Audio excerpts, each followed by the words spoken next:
business today. With the volatility at the Nairobi Securities Exchange yet to cool off, investment analysts are forecasting a dividend drought for a number of listed companies at the bourse.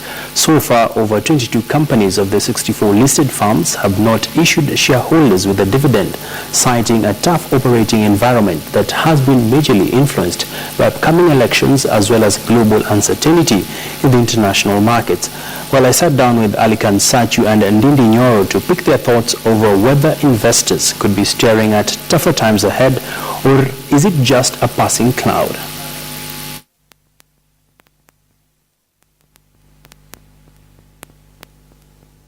Many thanks, gentlemen. Thank you very much. Of course, lots of political tensions defining market activity as we go into an election year. Perhaps, Alikan, what would you gauge moving forward for Kenya as an economy? So clearly, it's an election year, and I think the stock market in particular had a frightful January, in part trying to price in the political risk. I think the stock market actually has priced in all the worst outcomes. So I'm actually bullish from these levels on the stock exchange. I think if you've got a 12-month horizon, you're going to do quite well. However, the political risk is there. And what is the political risk? Obviously, a closely contested election. We've seen those before, where neither side feels that it's lost. It's very difficult, gets very, very stressful, adds to political risk. And we seem to have moved into a new environment. The election of Adama Barrow in Gambia, President Buhari defeating Goodluck Jonathan. So it's a little bit of a Trumpian type time, isn't it? We can see that people want to change and they're prepared to vote for that. So it is a different environment for the incumbent. I think it is for President Kenyatta to lose. But also bear in mind that we have this demographic dividend. A huge number of young people are going to be voters for the first time. And in my view, whoever owns that vote is going to win that election. And that's why we have so much interest around the IEBC, around making sure that those folks are registered. Interesting. And Ndindi, if you to look into your crystal ball, we've seen a turbulent 2016, 2017 just kicking off. Perhaps what's in the horizon, really? In fact, not just 2016. For the last close to 2 years, we've had a very tough time in the market, especially bearing in mind the prices of stocks. We've been having a very bearish market. And looking forward, I think I would be selective. Probably in some sectors, we can see some bullish trade in the prices of shares. But holistically, I think in the economy, we need to tighten our belts, because being a political year, again, we have to factor in that. However, when we look at the market prices, in terms of share prices, historically, interestingly, we've had bullish trends when we near elections. For the last 2 elections, against the odds or against the expectations of many investors, we've had a bullish market, not a bear market. And therefore, looking at it, I would be selective sector-wise, probably. In banking sector, I would wait to see the results, especially that incorporate the new tenure of interest rates. So in short, you are cautiously optimistic? Cautiously optimistic and selective in some sectors. All right. Ali, moving to another key aspect that has shaped the economy in 2017, the IMF saying that Kenya will be attaining a GDP growth rate of 5.7%. We've also seen Treasury also revising the projections. What does this signal really for the economy? So I think, the East African economy as a whole, and Kenya as part of that, has been doing better than other parts of Africa. Nigeria is in a recession. South Africa is growing at less than 1%. So I think when you look at it in the context of Africa, investors are still interested in East Africa. And I think, for me, we need to be growing faster because of the population growth. That's why you get this refrain from people: we're not feeling it, we can't feel anything. If those folks trickle down, they're not feeling anything, and they're never going to feel it unless growth is at 8%, 10%, and it stays there for a few years, not just for a quarter, etc. And that's why that mood is there, because people have not felt the benefit. I think the economy will grow around 5.3, 5.5% this year, but I think the big accelerators that I can see on the horizon, people have been speaking about the railway for a long time. It's not about 1.5% GDP growth whilst they build the railway. It's about much higher growth Once industry starts to build out next to the railway, use the railway to go to the port of Mombasa, access a 3 billion population market in the Indian Ocean, that's when we should see growth accelerate. So I think when in the comparison, we're not in a bad place, Abby. We could be doing better. We should be doing better. Interesting. Still on that particular thought, we've seen Kenya taking on big ticket projects. We've seen talk of more projects to be completed, and we're seeing some projects have actually delayed, especially on the energy front, where the Jubilee government mentioned they're targeting to put into the grid 5,000 megawatts. We are not even halfway there. We are around 2,300 megawatts currently installed. Perhaps, what does this mean for the manufacturing industry, which has been always persistent saying, if we address the power costs, Kenya will be competitive? So, just as a share of manufacturing globally, Africa's share has gone from 3% to 2%. This is one of the biggest problems, that we have not industrialized. And I think, the magic ingredients for baking the industrialization cake, what are they? Low, cheap, consistent power. It can be cheap, but if it keeps going down, you've got to put a generator on, it's not worthwhile. Good people and transport costs. And I think we can see that we've got those ingredients to go into the cake.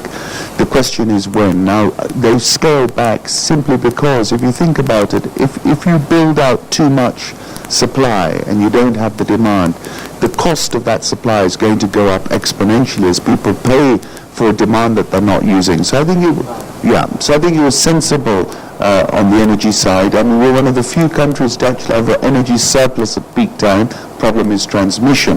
So I can understand why that decision has been made. It needs to be better and more finely tuned, so that the power comes on stream as it's required.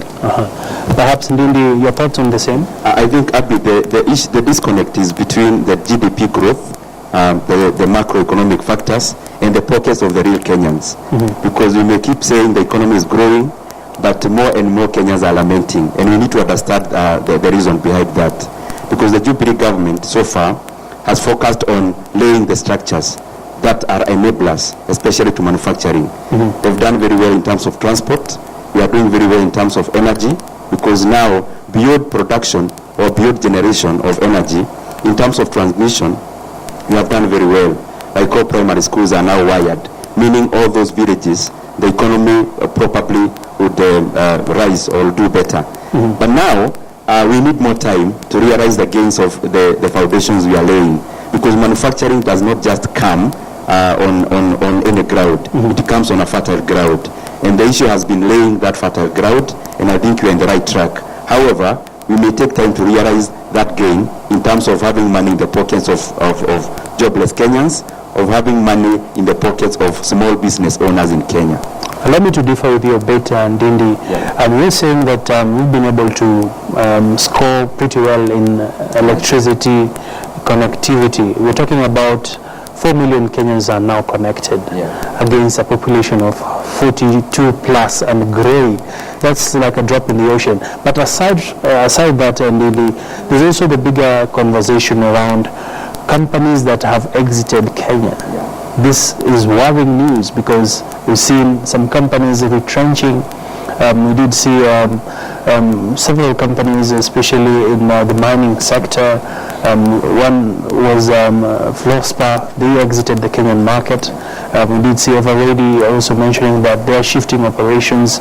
And if you look at also the BOWS, we've seen a number of companies signaling that they're going to have a dividend drought. Basically, that has been the issue. But to touch on the mining sector, mining is a very frivolous sector, so to say, for lack of a better word. It is not a consistent sector, and it's across the world. If you look, there is one gentleman I would want to quote called Eike Batista from Brazil. The guy had all his interest in the mining sector. In like 2012, he had a net worth of like 30 billion USD on Forbes. Currently, he is negative. Therefore, mining sector will not be the right parameter to gauge the economy. But I agree with you. We've had a tough year across many sectors. Probably because of the demand side. We've seen many companies come. But again, the issue is the pockets of Kenyans. We may have so many companies around, but the demand for whatever they produce is what enables those companies to grow or decline. Therefore, I think if we are patient, we will have economy growing in terms of real money going to the pockets of wananchi, therefore, so that they can also create demand, so that the companies that are retrenching, the companies that are laying off, the companies that are closing shop may have demand for whatever they were producing, and they will definitely come back to the market and the economy. So it's not all lost? I don't think it's all lost, but I agree with a tough time, profit warnings, dividend drought, but I think I choose to be optimistic because we are Kenyans and we are here to stay. Ali, you want to weigh in on this? Yes, so I mean, I'm reasonably optimistic, as I said, about the stock market. I think a lot of the bad news is priced in. The stock market is forward-looking. I think it was looking forward. It got worried. You've got all the negative news in there.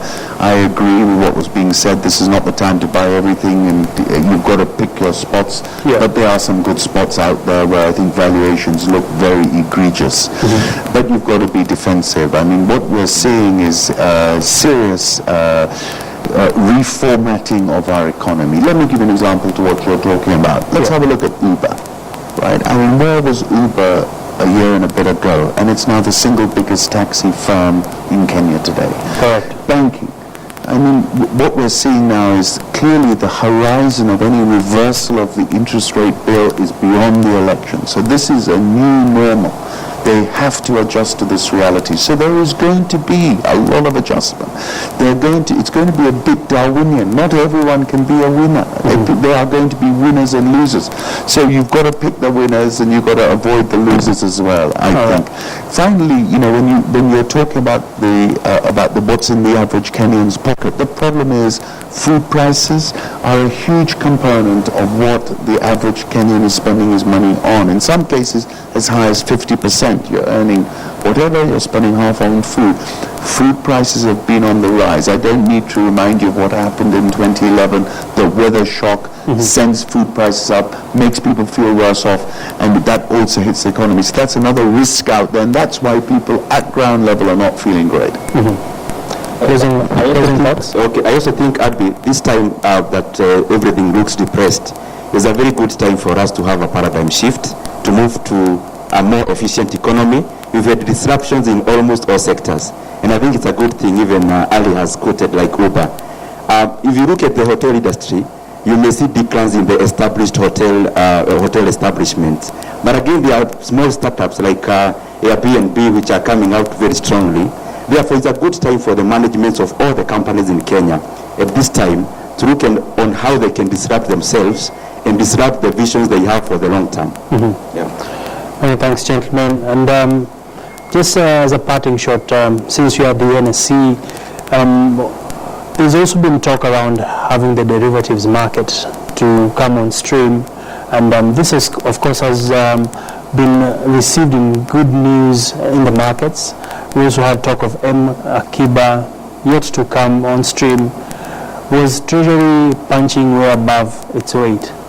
I was disappointed with Akiba. This is not rocket science. I mean, this is just a kind of M-Pesa plus, right? I mean, I have no idea why it has not come. It's all about democratizing savings, about giving people access to the fixed income market. So I am nonplussed. I don't understand what has happened. Your other question was about? Derivatives trading. So my background is as a derivatives trader, so I'm a big believer in it. I think, African economies need to understand how to use derivatives. All these oil economies could have sold oil at $100 for 10 years if they'd opened their eyes when the market was high. They could have hedged all their oil. They didn't.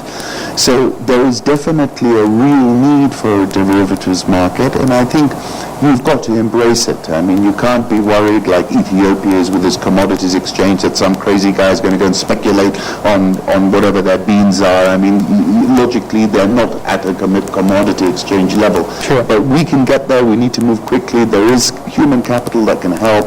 Let's get it done. Let's get it done. On Akiba, it's a very good initiative. But again, if you look at the issue of costs of raising the money, like now we have the Treasury trying to raise money for an infrastructure board, offering an infrastructure board. Yeah, 30 billion. And on the business side of it, if you are the one borrowing the money, if you get one guy giving you all the cash, of course your cost of borrowing that money or raising that money comes down. And I think that is what Treasury has been considering in delaying the rollout of Akiba. All right. Yeah. Well, that was a conversation we had this week with those two analysts.